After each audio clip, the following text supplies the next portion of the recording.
My son texted, "Stop calling me. I'm tired of your constant requests." I didn't reply a word. 2 months later, he called. "Mom, my wife and I urgently need money for the apartment." I said no. The next morning, "Good day, dear listeners. It's Louisa again. I'm glad you're here with me. Please like this video and listen to my story till the end and let me know which city you're listening from. That way I can see how far my story has traveled. I used to think I knew what a good life looked like. A small house on Birchwood Lane in Columbus, Ohio. A vegetable garden in the backyard that my late husband, Frank, planted the year we moved in, 32 years ago. A kitchen that always smelled like coffee and something baking. A phone that rang on Sundays, reliably, the way church bells used to. That was my life. And for a long time, a very long time, I believed it was enough. Frank passed in 2019, a Tuesday in November, quietly, the way he did most things. After the funeral, after the casseroles stopped arriving and the neighbors stopped checking in, I was left with the house, the garden, and Daniel.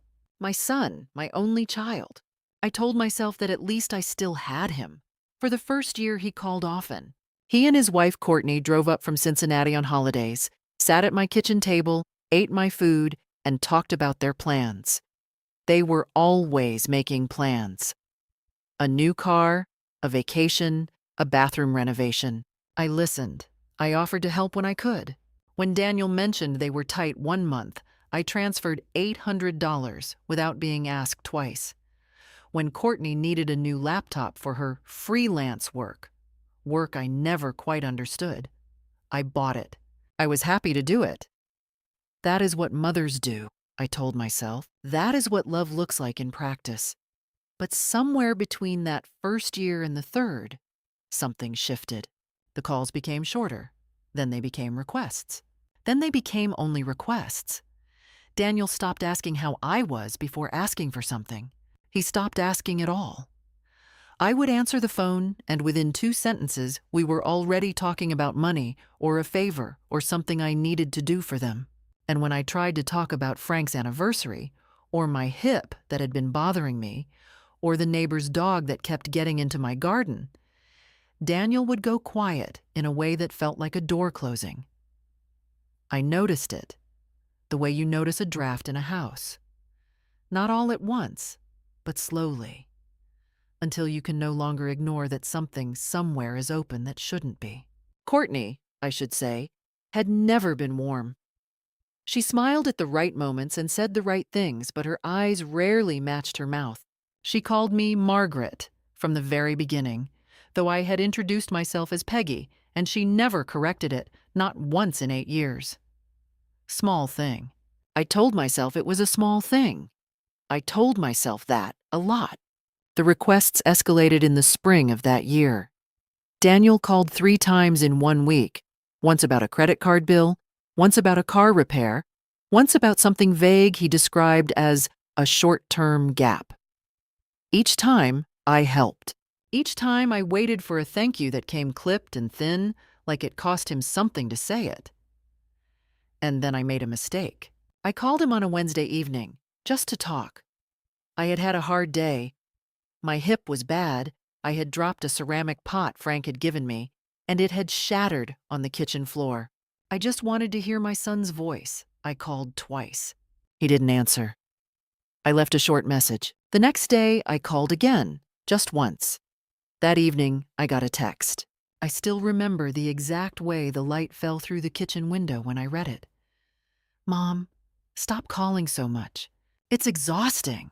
I have a life and a wife, and I don't need you checking up on me constantly. Every time you call it some problem or some guilt trip. We're done with it." I sat at the table for a long time after that. The coffee in my cup went cold. Outside, a cardinal landed on Frank's bird feeder, looked around, and flew away. I did not respond. Not that night. Not the next day. Not the day after that. I simply went quiet. And in that quiet, something inside me, something I had been politely ignoring for 3 years. Finally, clearly, woke up. The silence lasted 2 months. Not dramatic silence. Not the kind you see in movies where someone stares out a rain-soaked window with swelling music behind them. It was ordinary silence. I woke up, made my coffee, tended the garden, read, went to bed. I did not call Daniel. I did not text. I did not explain myself. I simply stopped. And in that silence, I did something I had been avoiding for years. I sat down at the kitchen table with a yellow legal pad, and I started writing things down. I have always been organized. Frank used to say I could run a small country with my filing system, so I did what came naturally. I wrote down every financial contribution I had made to Daniel and Courtney since Frank died. Not from bitterness, or not only from bitterness, but because I needed to see it clearly, the way you need to turn on the light to understand what's actually in the room. The numbers took me 2 evenings to compile. I went through my bank statements, my email records, the notes I kept in a small spiral notebook in the kitchen drawer. $800 that spring. $1,200 the following fall. The laptop, $430. A car insurance payment I had covered just this once. 6 months of it, as it turned out, because Daniel had never resumed paying it himself. A hotel for their anniversary trip that Courtney had suggested I gift them. Cash at Christmas, cash at birthdays, cash for reasons that had no occasion attached to them at all. The total was just over $19,000 in 3 years. I put down my pen and looked at that number for a long time. $19,000. That was not a gift.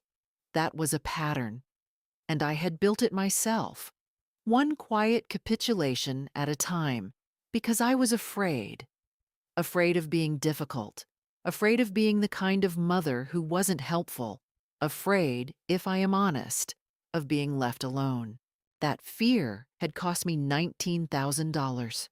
And more than that, it had cost me something harder to count.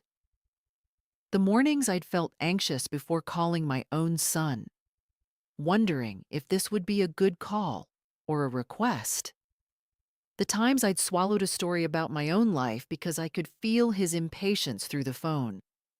The way I had, slowly, without noticing, begun to shrink myself to fit into the small space he had left for me. Sitting there at that table with Frank's bird feeder visible through the window and the legal pad in front of me, I felt something clarify. Not anger. Anger is hot and imprecise. This was colder, more like resolution. I was 68 years old. I owned my house outright. Frank had left a modest but stable life insurance policy, and I had my own retirement savings, managed carefully for 30 years. I was not rich, but I was secure. Or I had been, before I had begun quietly funding someone else's life, without anyone asking me directly, without a single conversation about terms or gratitude or fairness. I thought about Courtney and the way she had said at Thanksgiving 2 years ago, "Margaret, you really are so generous." Not as a compliment, I now understood, but as a confirmation. A confirmation that the system worked. What would happen, I wondered, if the system stopped? I didn't have to wonder long.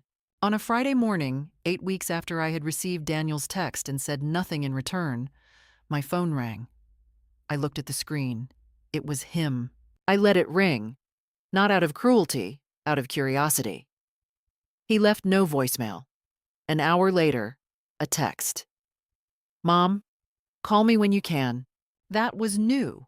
No demand, no assumption. A please hidden somewhere in the phrasing. I called him back that afternoon from the porch with my coffee. I kept my voice completely neutral. He said they needed money. He and Courtney had found an apartment, a bigger one, in a better neighborhood, and they needed help with the deposit and first month.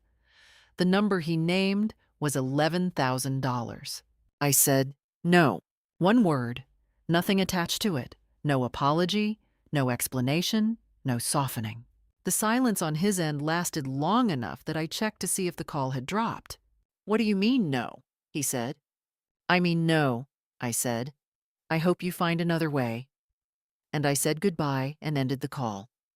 I sat on the porch for a while after that. My hands were steady. The garden was starting to come in. The tomatoes were doing particularly well that year. I had planted them in early April, 2 weeks before Daniel's text, back when I was still a woman who waited for her son to call. I wasn't that woman anymore. I could feel it, the way you feel a change in weather before it arrives. And I had begun quietly to make a plan. The first part of it was simple. I called my attorney. My attorney's name was Carol Simmons. I had used her for Frank's estate and for the deed transfer on the house, and she was exactly the kind of woman I had always respected. Practical, unhurried, and direct, without being unkind. Her office was on the second floor of a brick building on High Street, with tall windows and a fern in the corner that had been there so long it had almost become part of the furniture. I made the appointment on a Monday and saw her the following Thursday. I brought the legal pad, the bank statements, and a folder I had organized over the preceding days. Every transaction, every date, every amount. I also brought the text message from Daniel, which I had screenshotted and printed on a single sheet of paper, centered on the page, the way you might frame something you needed to keep looking at in order to believe it was real. Carol read through everything without interrupting. That was one of the things I appreciated about her. She did not perform sympathy while you were still presenting facts. When she finished, she set the folder down and looked at me. "You've been very thorough," she said. "Frank always said I would have made a good paralegal," I said. She allowed herself a small smile. Then she asked me what I wanted to accomplish. I told her. I wanted to update my will. I wanted to formalize what I had decided, that Daniel would no longer be the sole beneficiary of my estate. I had a niece, my sister Ruth's daughter, Amanda, who was a school teacher in Vermont and had called me every Sunday for the past 4 years without once asking me for money. I wanted to include her. I also wanted to establish a small charitable bequest to the community garden on the east side of Columbus, the one Frank had volunteered at for years before he got sick. Carol nodded and made notes. None of this surprised her, I could tell. She had heard versions of this story before. We also talked about a living trust, a structure that would allow my assets to transfer without going through probate and without giving Daniel any automatic claim or right to contest. She explained the process clearly and without condescension. I asked good questions. By the end of the hour, I felt something I had not felt in a long time in relation to my own future. In control. What I did not know, when I left Carol's office and walked to my car in the afternoon sun, was that Daniel and Courtney had already begun to notice. I learned this later from a source I hadn't expected. My neighbor on the left side, Barbara Kowalski, was a retired postal worker in her early 70s who had known Frank and me for 20 years. She was not a gossip, or not maliciously so, but she was observant, and she had a daughter-in-law who worked at the same gym as a woman who was friends with Courtney. Columbus, for all its size, has small neighborhoods, and small neighborhoods have long sight lines. Barbara came over that Saturday with a jar of her pickled beets, which I did not particularly enjoy, but always accepted graciously. And she told me, in the careful way of someone who thinks she may be delivering unwelcome news, that Courtney had been talking. Specifically, Courtney had told her friend that Daniel's mother was acting strange, and that she was probably going through something emotional since Frank, and that they were worried about her mental state. I stood in my kitchen holding the jar of beets, and I felt the room become very still. Worried about my mental state? I understood immediately what that was. It was not concern, it was preparation.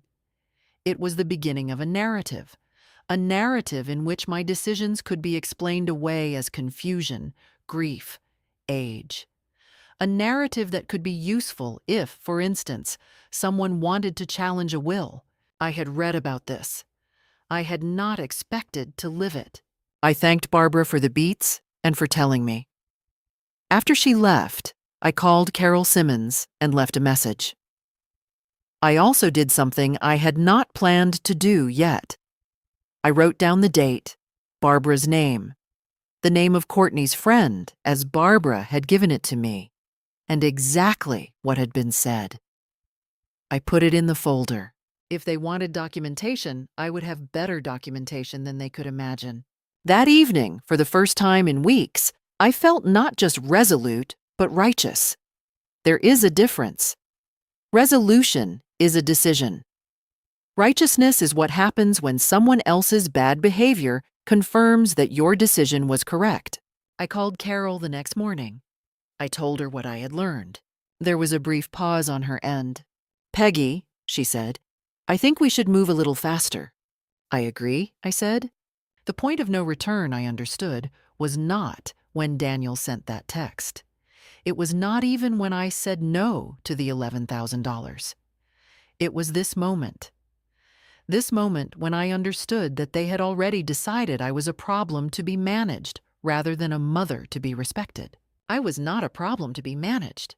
I was a woman who had raised one child, buried a husband, run a household for 40 years, and organized a folder that would hold up in any court in Ohio.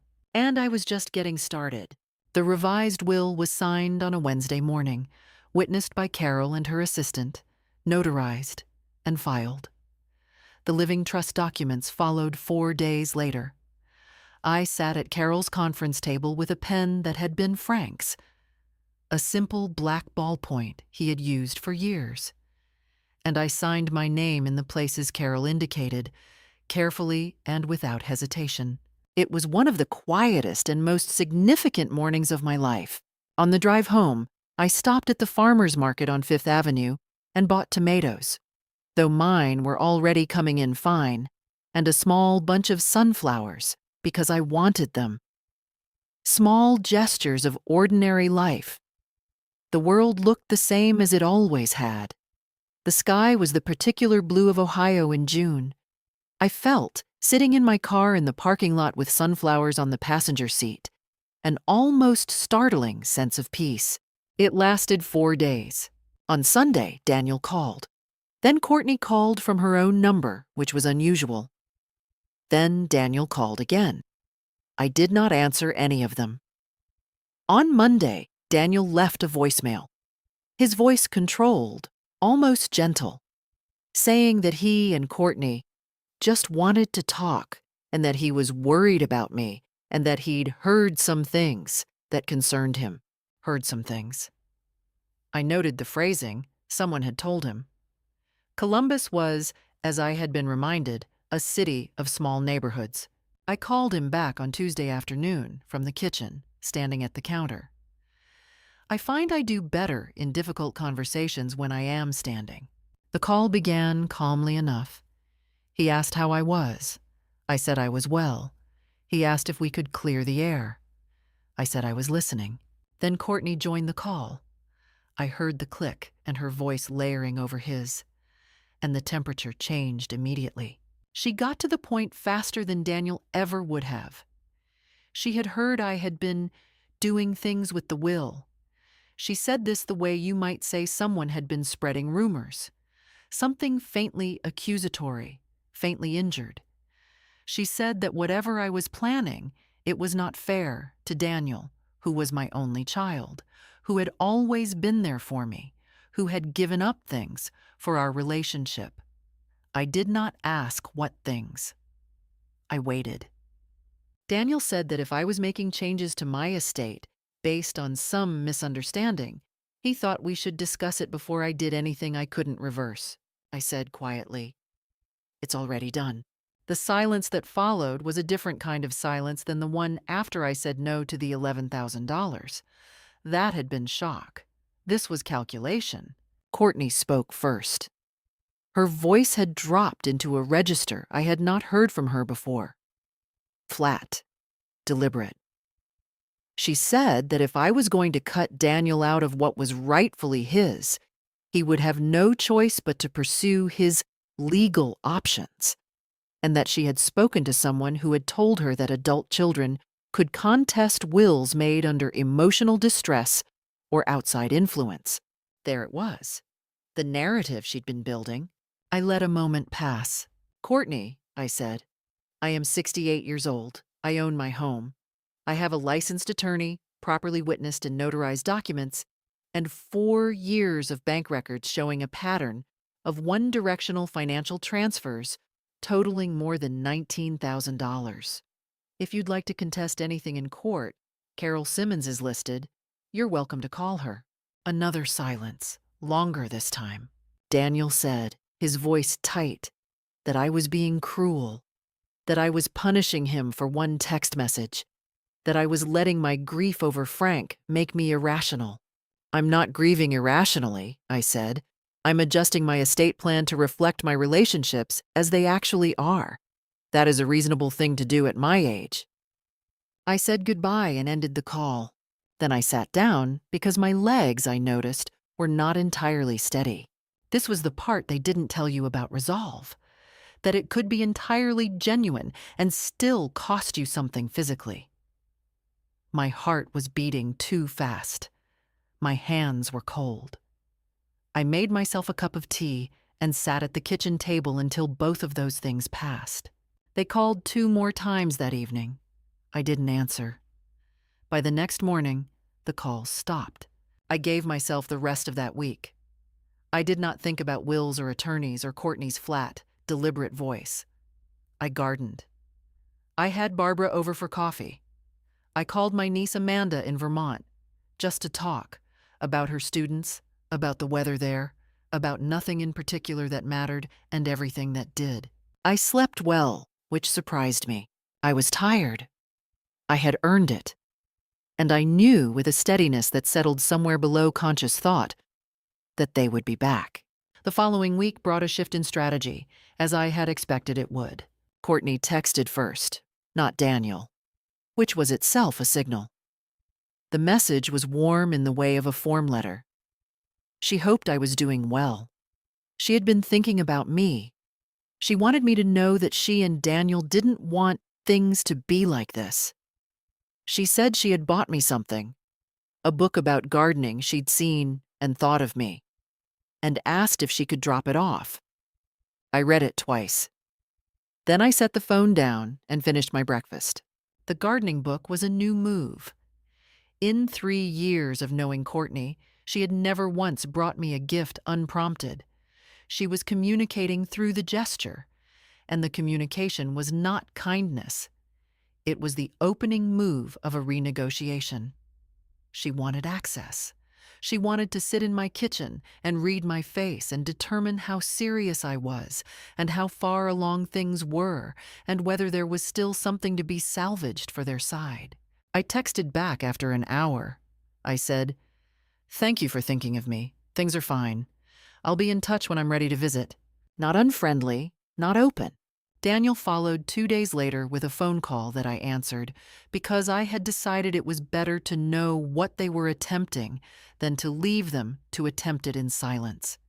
He was careful. He asked about my hip. The first time in months he had asked about anything physical. He mentioned a memory of Frank, unprompted, in a way that felt engineered. He said he had been doing a lot of thinking. I listened. I said, in the right places. I offered nothing. Before hanging up, he said, almost casually, the way people say the thing they have been building toward, that he hoped we could get back to normal soon. I said, "I hope so too, Daniel." Which was true in the sense that I hoped he would become a person I could have a normal relationship with. Whether that was possible remained to be seen. After I hung up, I sat for a moment and examined my own interior. Was there any pull? Any part of me that wanted to soften? To accept the gardening book? To let the system reset and go back to the way things were? There was. Of course there was. I want to be honest about that. He was my son. I had held him when he was hours old. I knew what his laugh sounded like at 7 and at 17 and at 30. There was a version of me that would always flinch at the thought of permanent distance from him. But I also knew what $19,000 looked like on a yellow legal pad. I knew what "stop calling me, you're exhausting" looked like on a screen. And I knew what "worried about her mental state" sounded like when a neighbor told you over a jar of pickled beets. These things could both be true at once. I loved my son, and I was no longer willing to fund a relationship that moved only in one direction. The social support, when it came, was not dramatic. It was Barbara, who came over twice that week. Once with soup, once with nothing at all, just to sit on the porch. It was Amanda who called that Sunday and said, without knowing the details, "Aunt Peggy, you sound different, steadier. Are you okay?" And when I told her some of what had been happening, she listened, and then she said, "You don't owe anyone a relationship that makes you feel small." She was 34. She was a school teacher. She was, I thought, exactly the kind of person Frank would have wanted at his dinner table. I also, that week, found something I had not expected. A support group at the Columbus Public Library. It met on Thursday evenings, facilitated by a social worker, for adults who were managing difficult family relationships. I had seen a flyer for it months earlier and filed it in the same mental drawer where I put things I considered beneath my dignity to need. I went. There were 8 people in the room, ranging in age from their 40s to a man named Howard, who was 81 and wore a cardigan that reminded me of Frank. Each of them had a version of a story I recognized in parts. A daughter who had borrowed money and reframed it as an inheritance advance. A son who had put a parent's name on a lease without asking. A woman my age whose child had threatened, in writing, to declare her incompetent. I did not share everything, but I listened, and I left feeling something I had not felt since Frank. Witnessed. Not pitied, witnessed. There is a difference. They came on a Saturday, unannounced. I was in the backyard with my gardening gloves on when I heard the car in the driveway. A sound I recognized, the particular rattle of Daniel's Subaru, and I stood up slowly, took off one glove, and walked around to the front. They were both already out of the car. Courtney was carrying the gardening book. Daniel had his hands in his pockets, a posture he'd had since adolescence when he was trying to look casual while being anything but. He was wearing the gray jacket I had bought him 2 Christmases ago. I noticed that, and then I noticed that I noticed it, and I told myself to stay present. I stood at the corner of the house and looked at them. "We were in the neighborhood," Daniel said. "Columbus is a large city. They lived 40 miles away in Cincinnati. But I said nothing about this. I said, 'Come in,' because I wanted to have the conversation on my own ground, at my own table, with the folder in the drawer 3 feet away if I needed it. I made coffee." Courtney put the book on the counter. It was about kitchen gardens, a reasonable choice, I had to give her that, and sat down at the kitchen table. Daniel sat across from her. I sat at the head of the table, which is where I always sat, where Frank had always sat before me. I made sure of that deliberately. For the first 10 minutes, things were almost pleasant. Daniel asked about the tomatoes. Courtney said the house looked lovely. She even said, "The garden is just beautiful, Margaret," with a warmth that, had I heard it 2 years ago, I might have believed. I answered their questions without offering anything additional. I was a door that had become, very recently, a wall. Then Courtney said, "Margaret, we want to fix this." I folded my hands on the table and waited. She said that she and Daniel understood that I was upset about the text message. Daniel winced visibly at the mention of it, and that it had been a stressful time for him, and that he had said something he shouldn't have. She said this the way a publicist says something, controlled, pre-prepared, designed to acknowledge without actually conceding anything real. There was no apology embedded in it. There was only the shape of one. She said that what was important now was the family.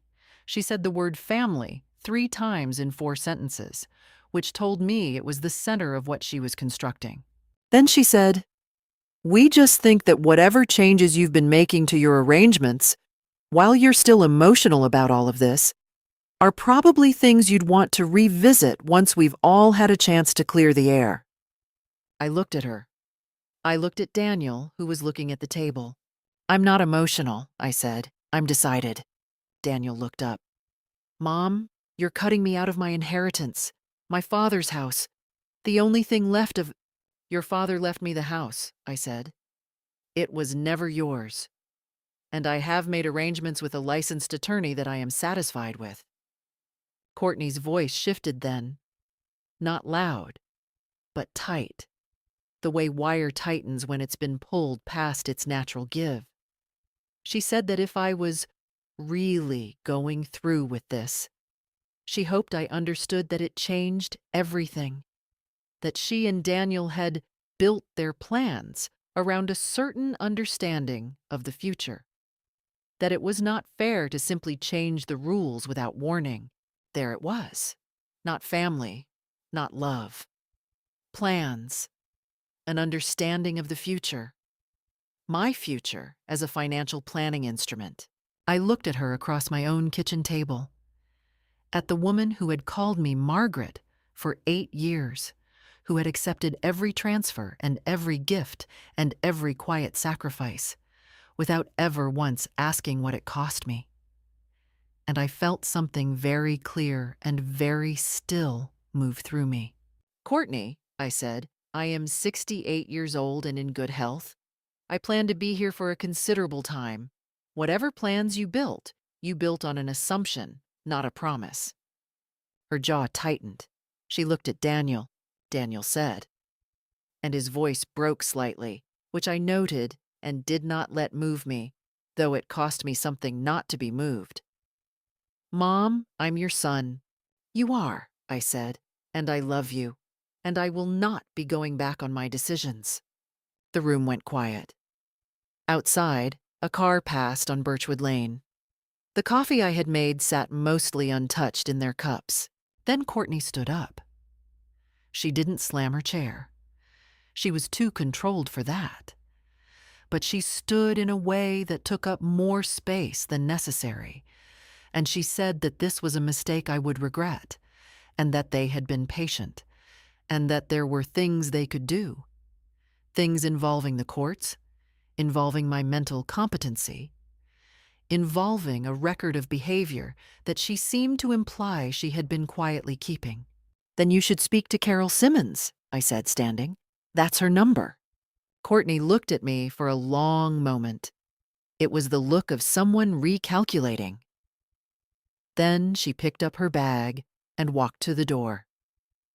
Daniel lingered a half-second longer, his eyes moving around the kitchen, over the counters, over the window above the sink, over the bird feeder visible in the yard. And I understood that he was looking at it the way you look at something you are not sure you will see again. Then he followed her. They left. Not in fury, in something colder. Daniel didn't look at me on the way out. Courtney didn't take the gardening book. I watched the Subaru back out of my driveway from the porch. I watched it reach the end of Birchwood Lane and turn and disappear. Then I went inside, sat down, and allowed myself for exactly 10 minutes to feel afraid. Because I was afraid. I should not pretend otherwise. The thread about competency was not an empty one. I had heard at the library group what those proceedings looked like, how much they cost, how long they could drag on, how exhausting it was to prove the absence of something. I was afraid of a legal fight I hadn't asked for. I was afraid of the ugliness of it. I was afraid, if I am honest, of how it would look to people who didn't know the whole story. A son taking his mother to court, a mother who had said no. People would form opinions with incomplete information. They always do. But here is what I understood, sitting in that kitchen with the gardening book still on the counter. The fear was real, and it was also evidence. A person who had nothing to hide would not threaten competency hearings. A person who loved their mother would not arrive with a prepared script and a gardening book they'd bought as a prop. The fear I felt was not a reason to back down. It was a signal that I was standing in exactly the right place. Every threat they had made had told me more about them than anything I could have discovered on my own. I picked up the gardening book and put it on the shelf. Then I called Carol. Carol had, in the week since I'd first called her with Barbara's information, been quietly thorough. When I told her about the Saturday visit and the competency threat, she was not alarmed in the way I might have expected. She said, "Good, let them try." And then she explained to me what she had already done and what she had prepared in the event of exactly this. Because Carol, it turned out, had been in this business for 31 years, and she recognized a certain kind of case when she saw it. She had recommended at our second meeting that I begin keeping a detailed log, dates, conversations, content, which I had been doing faithfully in a separate notebook I kept on the kitchen counter next to the telephone, the way my mother had kept her recipe book. She had also, as part of the trust documentation, included a comprehensive cognitive evaluation I had voluntarily undergone with my physician of 15 years, Dr. Patricia Moore, a full record of my mental acuity and decision-making capacity, dated and signed, establishing clearly that I had acted in full and documented possession of my faculties. And Carol had done one more thing, which she told me about on the phone that Saturday evening after my stomach had settled. She had sent a formal letter, a courtesy notice she called it, to Daniel and Courtney's address in Cincinnati. It acknowledged that she had been contacted regarding a potential will contest, outlined the existing documentation, listed the financial records I had compiled, referenced the dated record of the text message, and noted, gently, professionally, that any competency challenge would be met with the evaluation on file and a full financial discovery process that would require both parties to disclose their own financial records and demonstrate the legitimacy of all transfers received. In other words, if they filed, everything would come out. Everything, every transfer, every date, every amount, every text.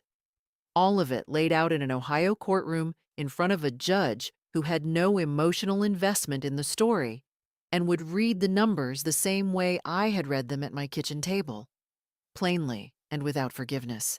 The letter had arrived at their address on Thursday, 2 days before the Saturday visit, which meant they had known, when they arrived at my house with the gardening book and their prepared speech, exactly what they were walking into.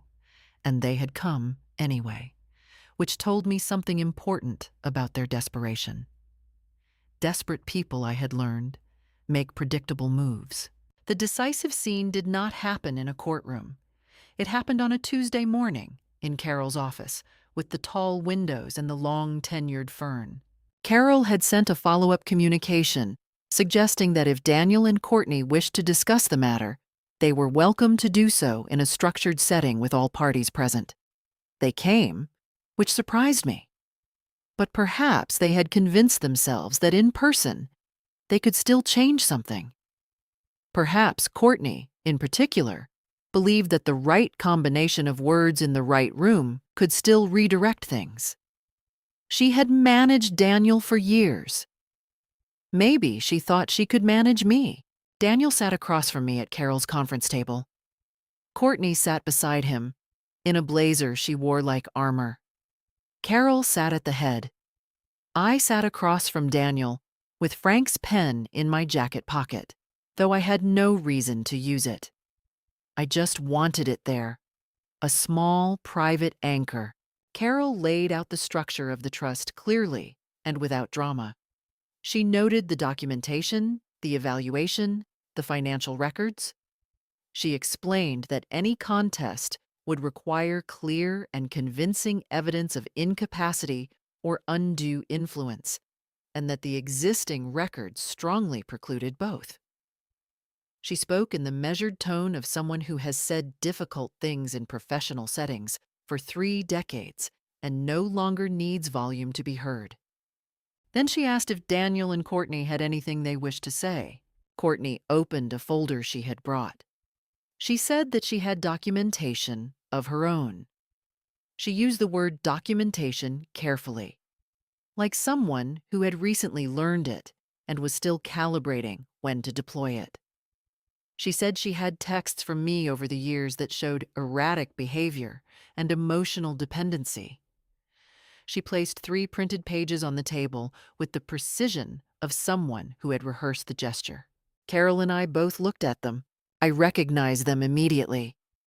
They were texts I had sent Daniel, from the years when I had been worried about him, when I had tried to reach him, when I had said things like, "I just miss hearing from you," and "I hope everything is all right," and "Please call when you have a moment."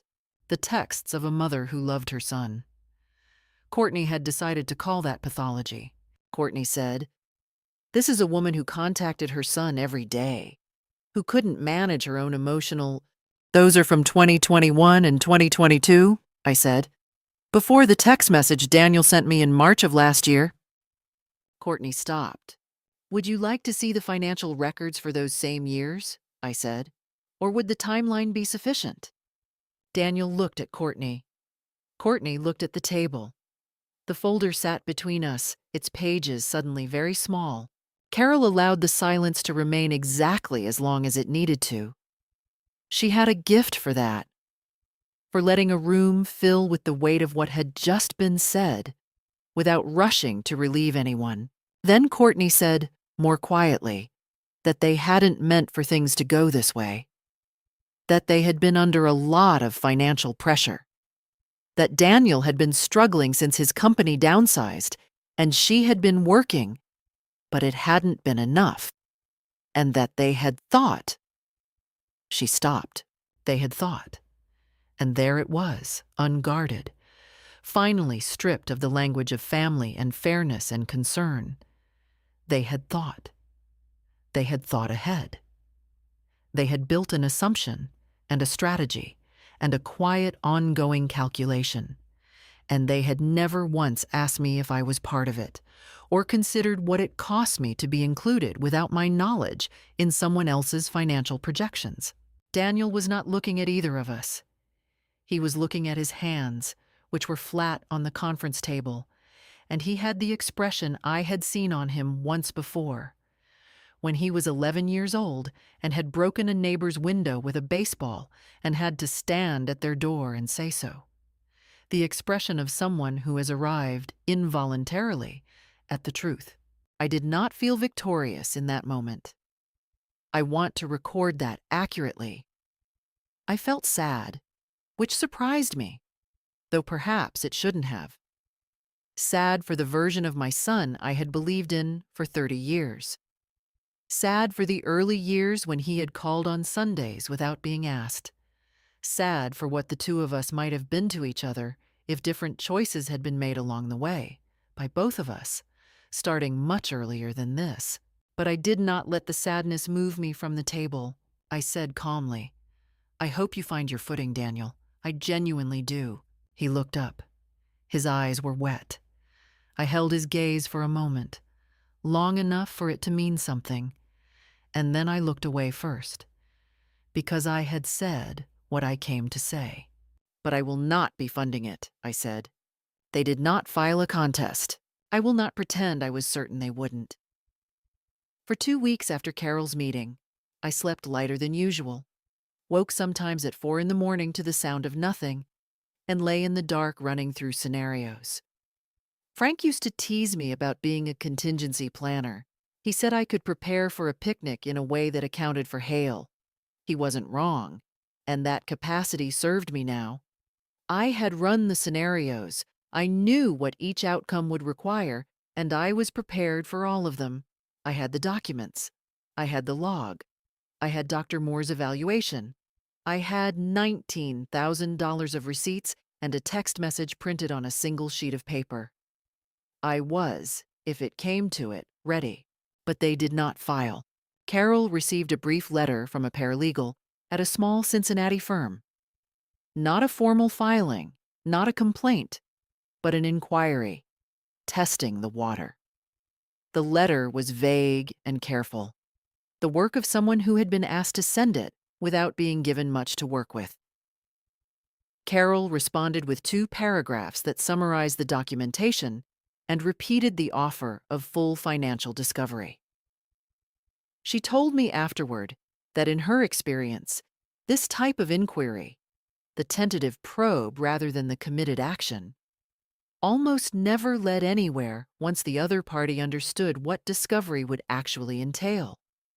She was right. The inquiry was not followed up on. 3 weeks after the meeting in Carol's office, I received a letter from Daniel. Not a text, not a voicemail.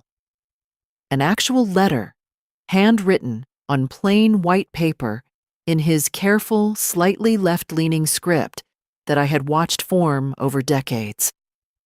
I recognized his handwriting the way you recognize a voice.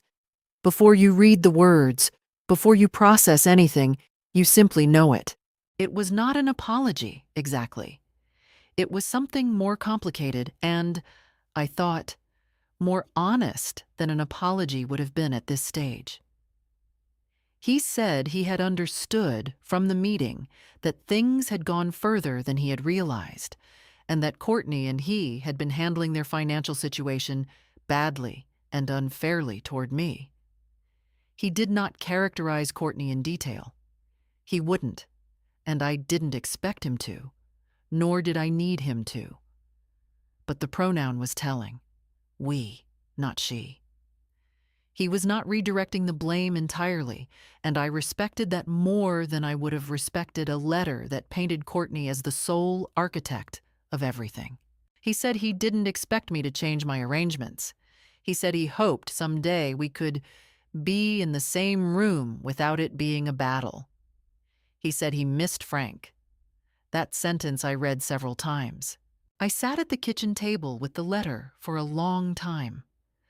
The light was afternoon light, low and amber in the way it gets in Ohio in autumn, slanting through the window above the sink and landing on the table in a long rectangle that moved slowly across the wood as I sat there. I put the letter in a drawer. Not the folder, the drawer where I keep things that belong to the part of my life that is still soft and unresolved. Frank's watch was in that drawer. A photograph of the 2 of us from our first vacation. Things that could not be filed, only held. I did not respond immediately. I let 2 weeks pass, deliberately, not out of cruelty, but because I had learned, at some cost, the value of responding from clarity rather than from feeling. Then I wrote back. 1 paragraph.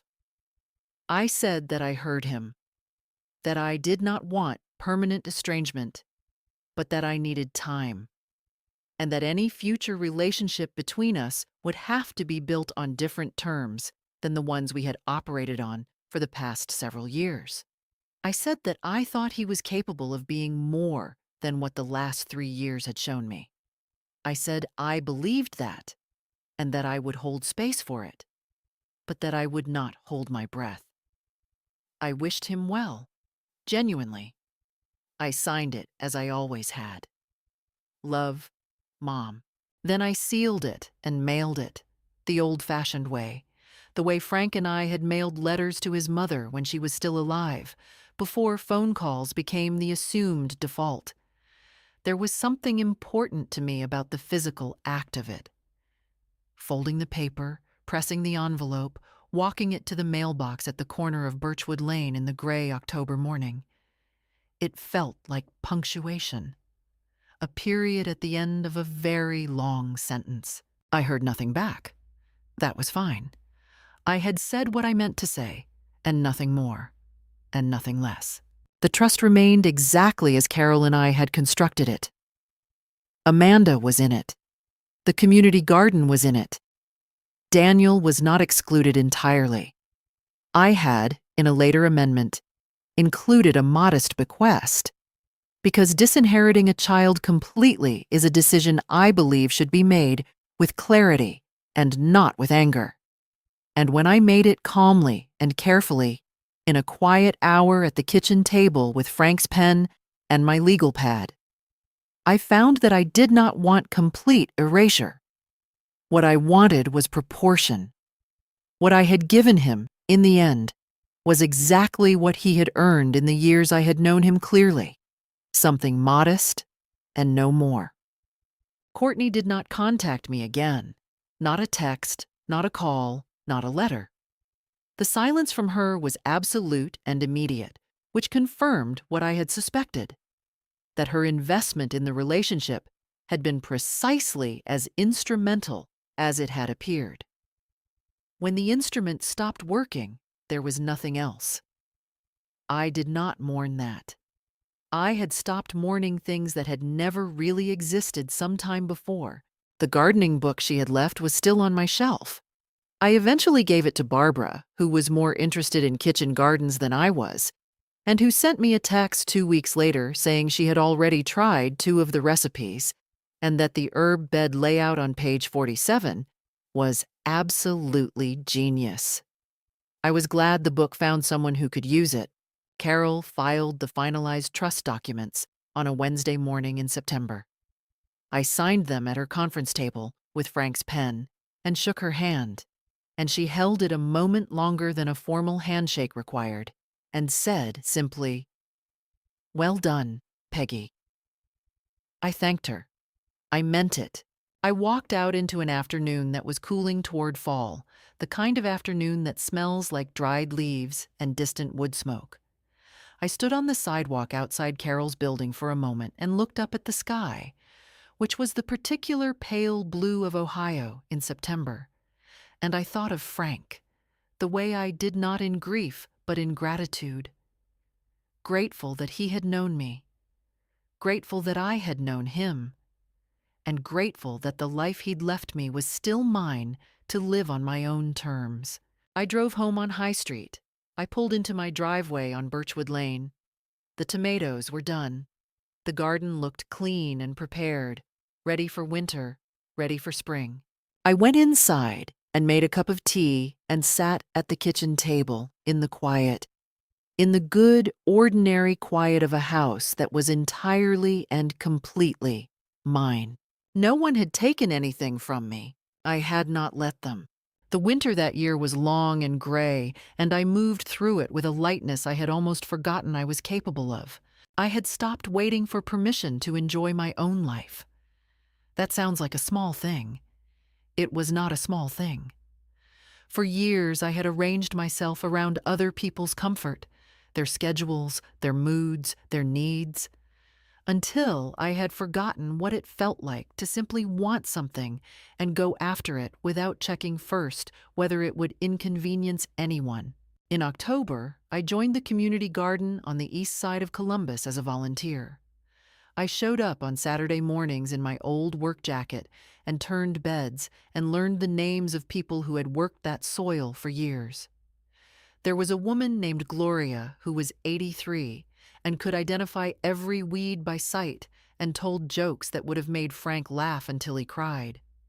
There was a young man named Marcus, 26, studying landscape architecture, who listened to me talk about Frank's tomato methods with genuine interest and took notes on his phone, which I found both modern and deeply flattering. I went back to the Thursday evening group at the library, not every week, but often enough.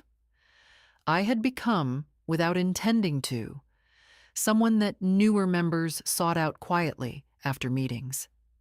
I gave only what I had actually learned and listened more than I spoke.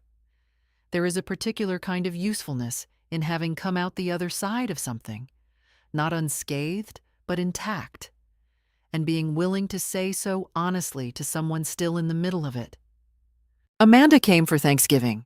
She drove down from Vermont, arrived with wine and a long hug in the driveway, and we cooked the full meal together the way Frank's mother had taught me.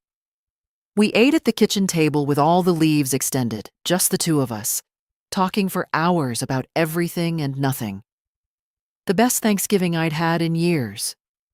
She said, over pie, that she wanted to visit more often. I told her I would like that very much, and I meant it without reservation, without the small, anxious asterisk I used to attach to every expression of need. My hip improved. I began water aerobics at the YMCA, slept 8 hours, cooked real meals, and called people when I wanted to talk, without calibrating the call against anyone's annoyance. I understood with some wonder, happy. Not the happiness of having been given something, the happiness of having taken nothing away from myself. As for Daniel and Courtney, their lease on the apartment fell through. The deposit never materialized. The landlord moved on. They stayed in their old Cincinnati apartment. Courtney's freelance work hadn't developed. She'd taken a part-time retail position. Daniel found new work, but at a lower salary than before. The future they had quietly budgeted, the one that had included my house, my savings, my quiet cooperation, had not arrived. And they were left, like everyone eventually is, with only what they had actually built themselves. None of this made me glad. What I had wanted was proportion, that people who had built plans around my resources should reckon with the reality of their own. That reckoning had arrived, as it always does when you stop shielding people from it. What I heard, through Amanda, was that Courtney had said she never thought Daniel's mother would actually do it. She had never thought I would actually do it. I sat with that for a moment. Then I put on my jacket and walked to the garden because it was Saturday, and Gloria had said she'd be there. The beds were clean and ready. Spring was coming. Silence is not weakness. A well-placed no is not cruelty. And love, real love, does not require you to make yourself smaller to fit inside it. If someone in your life has taught you to feel guilty for having limits, ask yourself one question. Who benefits from that guilt? What would you have done? If this story stayed with you, share it, leave a comment, and let me know. Thank you truly for listening.